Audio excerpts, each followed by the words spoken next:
It's inevitable. Beads break, and it sucks. And you're like, no! But there's something that you can do about it. You can replace a broken bead, even if you're well beyond. I mean, sometimes it's easiest just to rip back, right, to the broken bead and replace it that way. But let's say you're well beyond that spot and it would take you a really long time to get back there. We can replace that bead. The easiest way, and when I see broken beads happen most often is A, when you're using delicas, because delicas are a thin-walled bead, and B, when you're doing it with peyote stitch. So a couple of reasons why you might break out a bead. You may be just trying to put one too many passes of thread through there. If you've been back and forth through it a whole bunch, like if you're doing something three-dimensional, more likely it's that you are using a needle that's a little bit too big. So I am the queen of wanting to use the biggest needle that I can. I used to use 10s as much as I could. I've actually transitioned down to an 11 because I find the 11 is kind of the perfect balance between how super thin a 12 is. I just hate trying to thread a size 12 needle, the eye of a size 12 needle. But the 11 eye is easier to thread and it's more sturdy than the 10, but yet doesn't break out beads as much. So, that's something else to look at, is if you're using a needle that's too big. Also, certain kinds of delicas have more of a tendency to break than others. Matte delicas, you are, with that rough surface, you're pulling the needle across a rough surface, and that creates some tension there and some friction, and so those can pop on you. But for sure, the silk beads, silk delicas, it's a beautiful, beautiful bead, and it looks so pretty, and it throws this very cool, it's just like a light trick. It's just, they kind of glow, but they have particularly thin shells, and I will frequently hear people say that they have problems with those silk beads popping. So if you're working with a silk bead, you might want to go down to that size 12 needle, and you want to really be careful as you're going through the bead that you're taking that needle straight through the bead and not at an angle where you're putting some additional tension on the side walls, okay? But let's talk about what happens when you did break the bead. Let me bring you down to the beads here. Okay, so I have this piece of peyote stitch that I was working on, and you can see right here the bead broke on me in there. And so there's a couple things that we have to address. First is that there are 2 threads in here, and let me see if I can get my awl to kind of hook it up. So there you go. There's 2 threads there that used to be inside the bead that broke. So we have to deal with those 2 threads. I will have a lot of people tell you that you can weave through here and just add a bead here without breaking those 2 threads down, cutting them basically. And I was going to be all, I don't know, self-righteous and tell you that you shouldn't do that, because the bead that you force in there will never actually sit perfectly again. Because you've got those threads there that are giving it a little extra tension. Now, because I was so sure of myself that that's what the answer was going to be, that I made a little sample and I was going to try to show you the shadow of where the bead that I added in on this sample is. But I got to tell you guys, I don't feel it. I thought I would, it might be right there, but it's really not poking up hardly at all, if at all. Okay, if I get the angle just right, I can see that this bead is poking up just a smidge bit. So whether you cut those 2 threads, decide to cut those 2 threads so that you can make sure that your new bead that you're putting in there will sit perfectly level, or whether you decide to just add that bead in there without cutting the threads, here's what's going to happen. In this case, I added a whole new thread here. I got it started and wove it in, and I already got rid of the tail. And what I personally am going to show you how to do is go ahead and cut these 2 threads and put it in so that I know it'll be perfectly flush.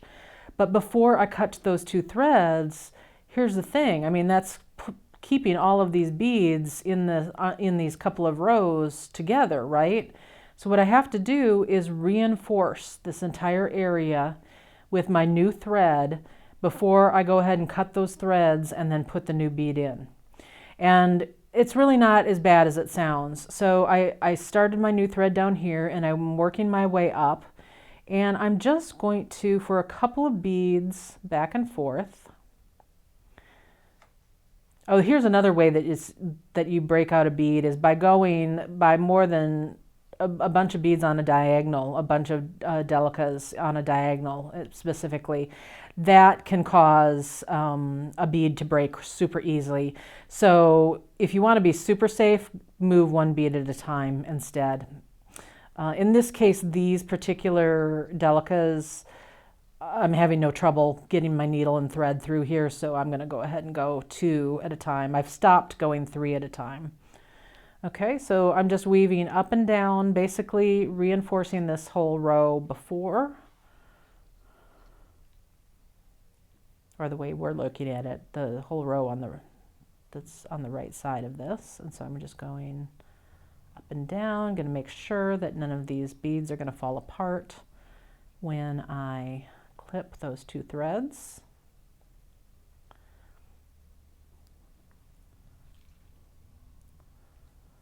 Okay, now let's go come out on the edge,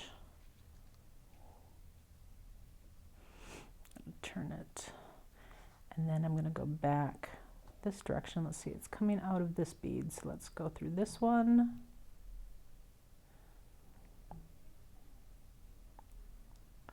Now I want to make sure that I'm getting the rows over on the opposite side. So we already reinforced over here. Now I want to kind of reinforce on this side, and then our last step is going to be to come right along the middle where we add that bead. So your comfort level is how much of this you need to do. You know, how much time do you have invested in the project? If you've got a bunch of time invested in the project, you probably want to make sure, really sure that this isn't going to come undone when we clip those threads. So in that case, what I would do is quite a bit of this extra reinforcing.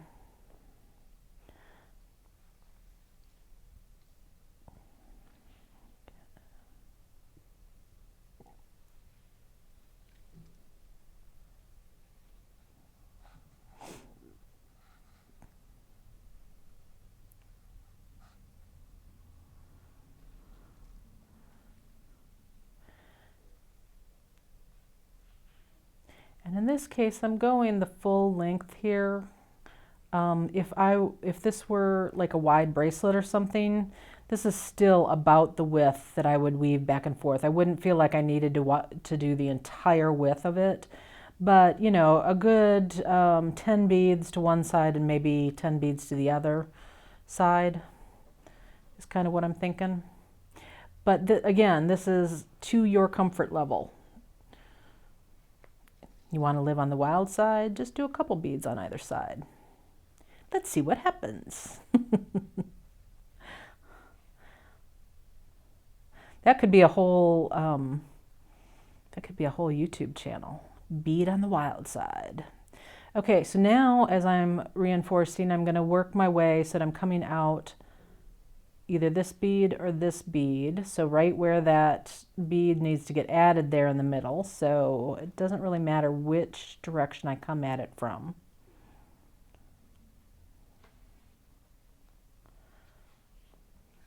Get that all out of the way there.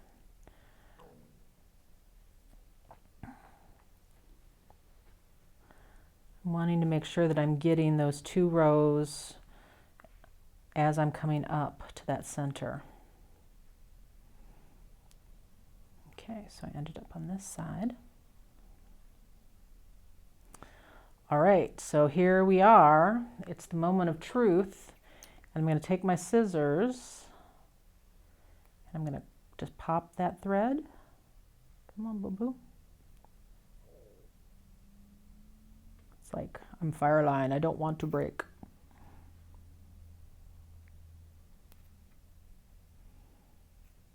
Okay,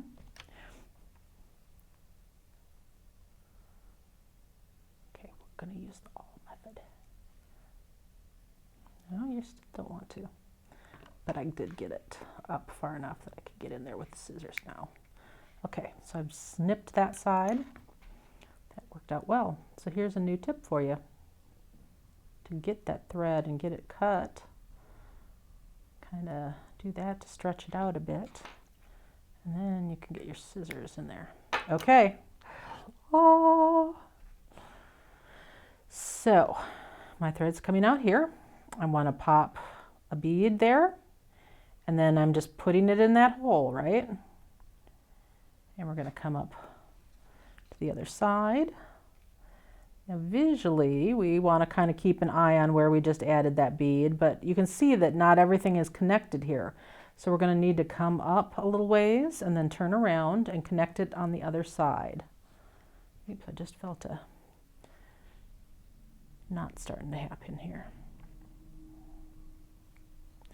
I forgot to bring my, my beeswax here to the film studio with me today because I've become more and more of a fan of using beeswax on my thread over time. I always used to kind of poo-poo that, and now I find myself reaching for it more and more. Okay, so now I'm going to turn around. I need to connect here and here. So I need to get over. You're just looking for any spots where the beads are not connected on both sides. So here it's not. Oops. Got too many pointy things to catch my thread on here. Okay. And then we're going to go down, and then we're doing this just as if this were, we were peyote this for the first time. So there's the one that we added.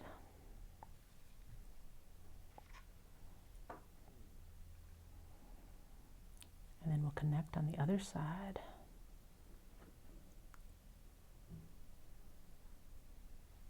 So this is something that you want to do when you've got good light out, when your eyes are rested. You don't want to do it if you're, late at night after a long tiring day, because you do need A, a little patience, and B, the ability to really kind of see what's going on here. All right, so now as I weave away from this, ouch, and I just stabbed myself with my needle. Yeah, you're not the only one. I do it too. Okay, so you literally cannot even tell now where I did that. Okay, so I totally lied. You can tell. Wait a minute, what's going on right here? Oh, that's because when I took this last stitch, I did it into the wrong bead. It wasn't the one right next door to it. That was just operator error here. Okay. Well, ding dong Jill. I did it twice now.